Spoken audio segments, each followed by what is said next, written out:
Honor estar presente en esta rueda rotaria, la decana del rotarismo, y muy especialmente en el año de su centenario.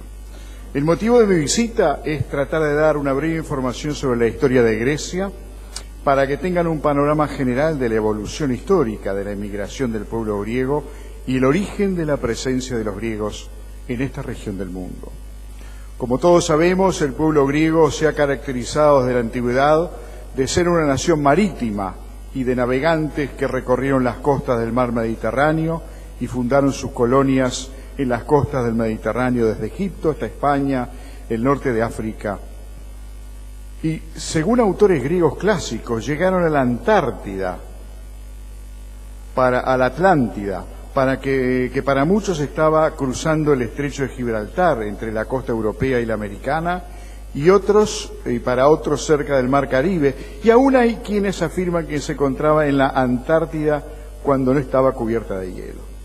La tradición del marino griego continuó por siglos, inclusive hay autores griegos que afirman que Cristóbal Colón aprendió las técnicas y secretos de la navegación de marinos griegos del mar Egeo, e inclusive que su madre era originaria de la isla de Gios, patria de Homero en la antigüedad y de marinos y armadores en la época contemporánea. Con la caída del Imperio Bizantino en mayo de 1453, muchos griegos se radicaron en Europa occidental, en Venecia preferentemente, que también era una potencia marítima. En 1821, precisamente en marzo de este año, comienza la revolución por la independencia de Grecia. Las luchas duraron varios años, con la consigna de libertad o muerte, con el apoyo financiero de los griegos residentes en lo que hoy es Rusia, Francia, Italia e Inglaterra, y frente a la indiferencia inicial de las grandes potencias de la época. Las luchas fueron sangrientas y ya allí hubo una corriente migratoria. En 1828 se firma el acuerdo y se reconoce la existencia del Estado griego con un territorio muy pequeño y con la cláusula de condicionamiento de que Grecia podría extender su territorio solo como consecuencia de enfrentamientos bélicos y si saliera triunfadora. El primer Estado que reconoció a Grecia independiente fue una nación americana, la República de Haití. Transcurrió el tiempo y llegamos al siglo XX, con la participación de Grecia en las guerras balcánicas, en la Primera Guerra Mundial y en el enfrentamiento con Turquía. Precisamente, a principios del siglo XX, llegan al poder en Turquía el movimiento de los jóvenes nacionalistas turcos, liderados por Kemal Atatürk o Kemal Pasha, que querían occidentalizar al país, cambiando el alfabeto por el de caracteres occidentales, le quitaron el velo de las mujeres, pero hubo una persecución a las minorías cristianas, que habían nacido y vivido en sus ciudades y pueblos e islas durante siglos en paz y que ocupaban los lugares más relevantes de la sociedad, principalmente armenios y griegos. Los hombres y los jóvenes que estaban en edad de cumplir con el servicio militar eran enviados a campos de trabajo forzado, tras largas marchas y mayormente no regresaban con vida. En ese entonces, las familias pudientes enviaban a sus hijos varones a América. Allí se dio una gran corriente migratoria hacia todo el continente americano. Luego llega la masacre de los griegos del Mar Negro. A las mujeres, por ejemplo, les cortaban la lengua para que no pudieran transmitir a sus hijos el idioma cristiano.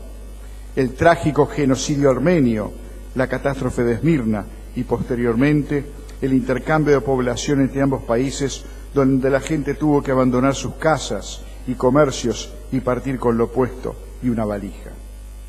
Grecia, un país pequeño, vive el proceso de la emigración de la tierra ancestral del Asia Menor y de las islas del mar Egeo a Grecia continental y de allí a América principalmente.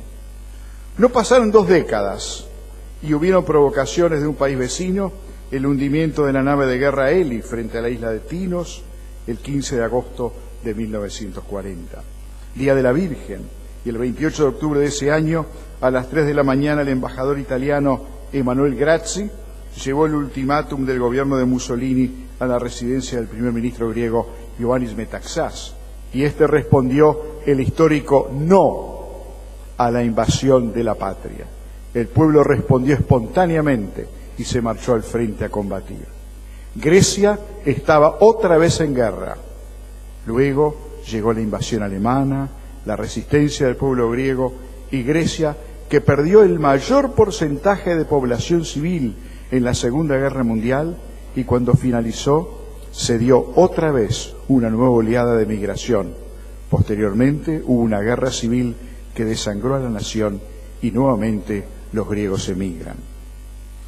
Pero a finales de la década de 1970 y a principios de 1980 hubo una corriente inversa de griegos que desde Australia, África y Sudamérica mayormente regresaron a la patria, pero ya 3 generaciones, abuelos, hijos y nietos. Y recientemente, hace unos años, con las dificultades económicas que vivió y soporta Grecia, y los duros condicionamientos del Banco Central Europeo y los rescates económicos de la Unión Europea, hay otra ola de emigrantes hacia el exterior, mayormente profesionales y jóvenes. Con esto tenemos un panorama general de la evolución histórica de la emigración del pueblo griego para tener una idea. Y ustedes se preguntarán, ¿cuándo y por qué llegaron los griegos a estas costas del Nuevo Mundo? En el siglo XIX ya hubo griegos en la Argentina y en Montevideo, como la familia Mitrópulos, cuyo apellido se transformó en Mitre, y también la presencia del subteniente Samuel Spiros, que combatió por la independencia de Argentina, y la Marina de Guerra del país hermano le ha dado su nombre a una nave de guerra de su flota. Se dice que Ioannis Barkás, un marino, fue uno de los integrantes de la Cruzada Libertadora de los 33 orientales. Pero lo más interesante es conocer por qué razón muchos de nuestros abuelos y padres llegaron a este país. Algunos sabían que iban a América, pero no sabían dónde exactamente. Otros llegaron a estas costas porque había otros paisanos de su isla o de su pueblo que estaban viviendo aquí y les contaron que este era un país pacífico, sin guerras, donde se podía trabajar y vivir en paz. Iban allí donde vivía su amigo Dimitris o Yorgos, y ahí se radicaron. Trataron de mantener su lengua materna, su religión cristiana ortodoxa y las tradiciones culinarias y las danzas. Muchos de los afincados en esta tierra invitaban luego a sus hermanos y se radicaba toda la familia en este hospitalario país, el Uruguay. Otros trabajaban duro para apoyar a la familia que quedó en la madre patria y eran la tabla de salvación de esa familia enviando dinero regularmente. Sin conocimiento del idioma en principio, eran apoyados por otros compatriotas que inclusive los alojaban en sus hogares hasta conseguir trabajo como obreros, pequeños artesanos, y su meta era lograr su propio techo y su fuente de trabajo propia. Y así surgieron pequeños comerciantes y artesanos, y soñaban que sus hijos progresaran en este país, que en los bancos de la escuela pública convivían los niños del barrio sin distinción de clases sociales ni de razas, y se formaban en los valores de una sociedad libre y democrática. Y así surgieron los primeros técnicos y profesionales, médicos, escribanos, contadores, abogados, químicos, odontólogos, arquitectos, docentes, y hoy podemos decir con orgullo que tenemos una tercera, cuarta y quinta generación de jóvenes que se forman en cursos terciarios de este país. A principios de la década de 1910, los griegos se establecieron en la ciudad vieja, cerca del puerto, y allí resolvieron nuestros abuelos en 1916 que era imprescindible fundar una institución, la colectividad helénica, para mantener su idioma, su religión, sus tradiciones, para mantenerse unidos y apoyarse mutuamente y difundir la cultura de la Grecia inmortal a la patria adoptiva. Y su primera sede estuvo frente al mercado del puerto, en Piedras y Pérez Castellano, en un edificio que aún hoy se mantiene en pie. Luego ya, en la década del 30, gran parte de la comunidad se radicó en la Villa Cosmópolis, luego llamada Villa del Cerro, donde había fuentes de trabajo en los frigoríficos. Y allí, en la primera sede propia de la colectividad, se comenzó a enseñar la lengua griega a los niños que iban mediodía a la escuela pública y mediodía a clases de idioma griego gratuito. Tengamos en cuenta que en la década de 1930, en un censo de aquella época, había 3.000 griegos varones acá en el Uruguay. Y seguían llegando más inmigrantes, por sugerencia de amigos y de familiares que vivían en el Uruguay. La mayoría se radicaron en Montevideo y algunos lo hicieron en Colonia, donde trabajaron en las canteras de adoquines. Otros en la zona de Maldonado, donde incursionaron en la actividad hotelera en Piriápolis, por ejemplo. Otros en la zona limítrofe con Brasil, donde se dedicaron al comercio. Y en las familias, por las décadas de 1960, 70, mayoritariamente se hablaba el idioma materno en la casa y las familias se relacionaban entre sí y se mantenían las tradiciones.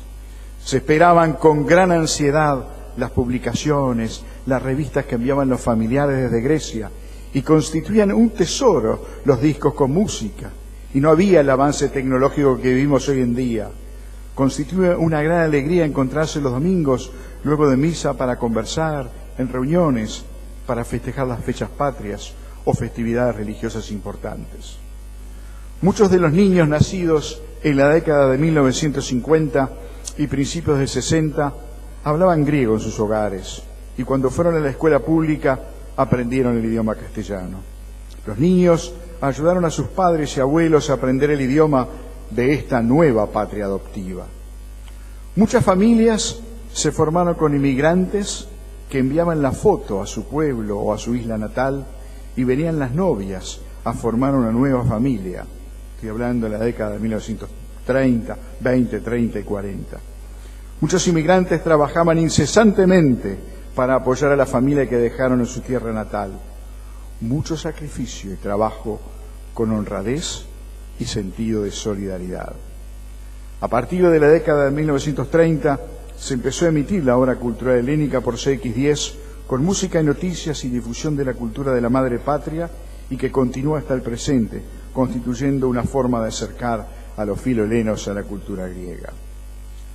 En la década de 1950, precisamente en diciembre de 1952, la institución se muda a la zona del Prado, en la avenida 19 de Abril, y se construye la iglesia de estilo bizantino, el salón social y el aula para la enseñanza de idioma, gracias al invalorable apoyo de los grandes benefactores, Constantino Coñalidis, Aristóteles Onassis, Manuel Asimacos, Jarálamo Sabaidis, entre otros. El espíritu por superarse permitió que los griegos incursionaran exitosamente en áreas tales como la producción tabacalera, la producción de alfombras, la industria frigorífica, la industria pesquera, la actividad marítima. Proveedurías marítimas estaban en manos de los griegos. La Marina Mercante Nacional tuvo su gran momento en la que los griegos marcaron toda una época. También en reparación naval, en diques, terminales de contenedores, empresas internacionales en puertos como Nueva Palmira y en inversiones forestales y ganaderas. Y las nuevas generaciones no han perdido su sentido de pertenencia. Y en las últimas décadas, el Ministerio de Relaciones Exteriores de Grecia ha establecido programas para que niños y jóvenes y adolescentes fuesen a la patria de sus mayores a campamentos y así encontrarse con otros chicos de su edad, de diversos países y continentes. También ofrecieron programas para adultos mayores que no tuvieron la oportunidad de regresar a su patria natal o para quienes no conocían la tierra de sus progenitores. También en las últimas décadas se ha dado un mayor contacto entre las comunidades de los países de la región. Y uno sabe que tanto en la Argentina, en Brasil, en Chile y Paraguay, hay compatriotas que, aunque no sean familiares directos, tienen lazos comunes de la identidad que nuestros mayores nos han transmitido. En Uruguay realizamos el primer encuentro de comunidades griegas de América del Sur e inclusive la Dirección Nacional de Correos emitió un matasellos para la oportunidad, así como también emitió un sello conmemorativo al cumplirse 100 años de la colectividad helénica en el año 2016. Todos los años, en el Día del Patrimonio, se abren las puertas de nuestra institución para que el público en general conozca parte de nuestra identidad, la música, la gastronomía y la iglesia bizantina. Hoy en día uno se cruza y se encuentra en la calle, en los shoppings, en la actividad profesional, con descendientes de griegos y sabe que aunque no sea familiar de sangre, comparte un mismo origen. Trabajando y progresando, honramos a nuestros mayores, que llegaron a este país con el sueño de vivir en una tierra libre y en paz, que los recibió con los brazos abiertos, una tierra que comparte con Grecia los mismos colores de su bandera, azul y blanca, y sus 9 franjas en la bandera de Grecia forman las sílabas de libertad o muerte. Muchas gracias.